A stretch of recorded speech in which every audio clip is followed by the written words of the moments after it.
funding for Sustainable Wanganui for this.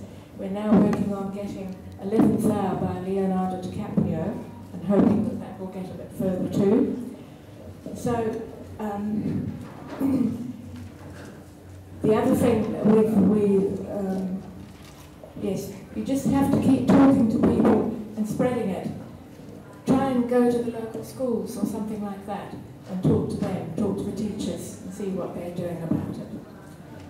I think that's about all really. The other thing is there's a www.meetup.org thing where you can get more ideas about meeting people and spreading it. Okay? Thank you. Thank you.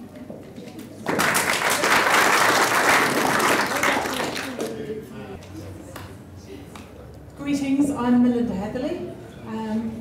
Wow, it's wonderful to be up here. That's so beautiful. Okay. All right. We had the question. What a wonderful question it was.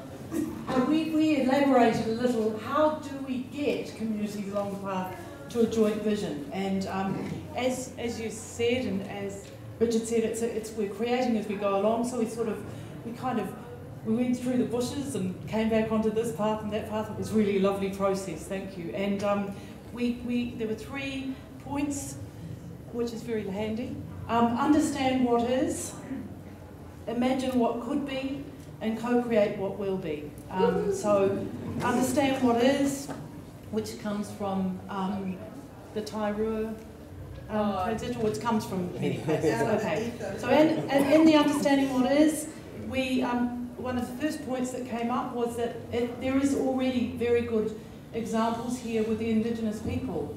With the marae, the original marae setting, the food, the place of living, the whole community building aspect is already here in our community, and it's very strong and very deep and very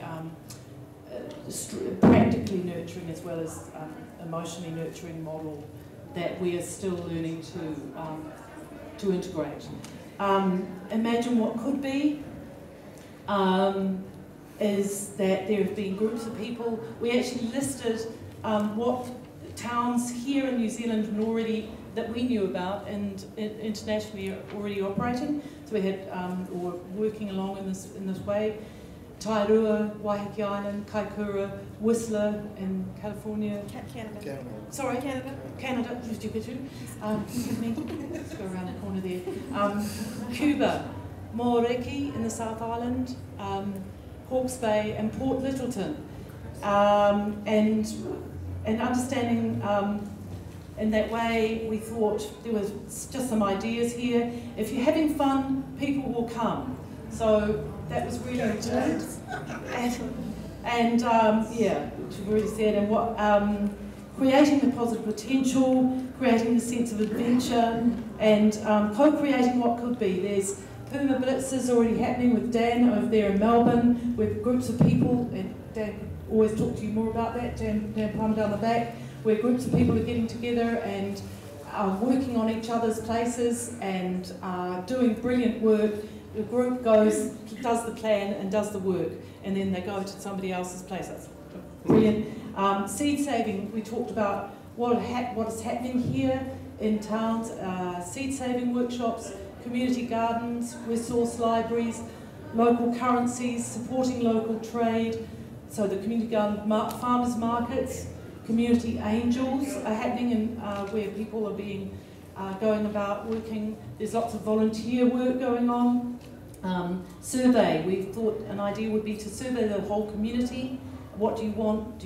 What do you know? The Golden Bay City Council have done this, engaging the councils and local media and people with skills, which we have in the permacultural movement.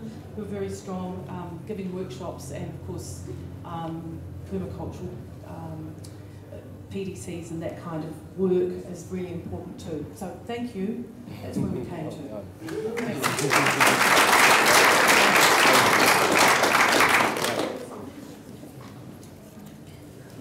Who else we got? Somebody, there must be some more.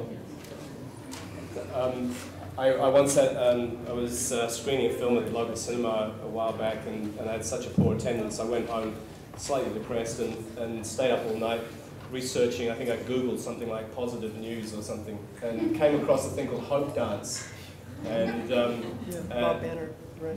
Beautiful, beautiful stuff. And there was a statement in there which is really hung in there for me, and it was, if you want to subvert somebody, you've just got to have more fun than they're having.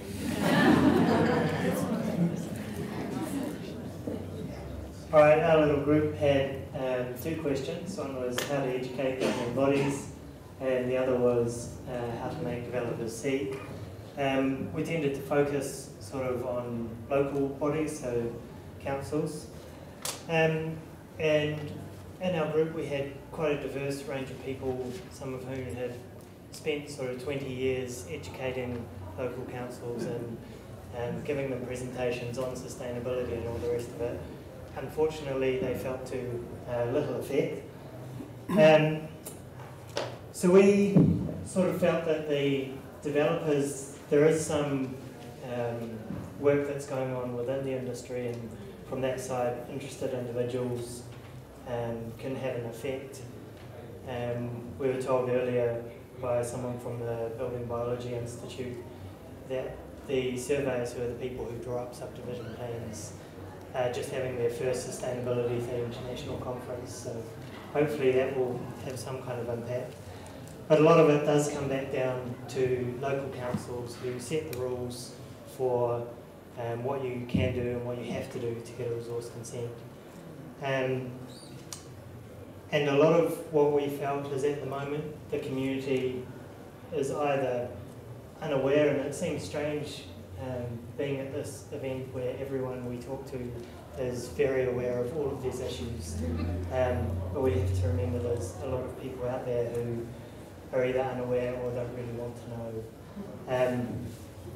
And unfortunately, there's even fewer people who bother to vote for local councils. So where I work, I think it was less than 20% of the community has just voted in the recent elections. So if there happened to be another 20% of the community who was ecologically aware and wanted to have some effect, they could probably elect most of the council if they all got together. That's right. Yeah, and that would solve a lot of your education problems, because you don't need to educate people who aren't really willing to listen to you. You've elected them on the platform that they will go out there and make that happen. That was a lot of what our discussion came down to, really. Whether that was an effective process and you could educate the community to then go out and vote for the council, and whether that would be effective, or whether you should ignore the council completely and just work with the community and try and get things to happen. So that was pretty much what we came up with. Thank you. Who voted?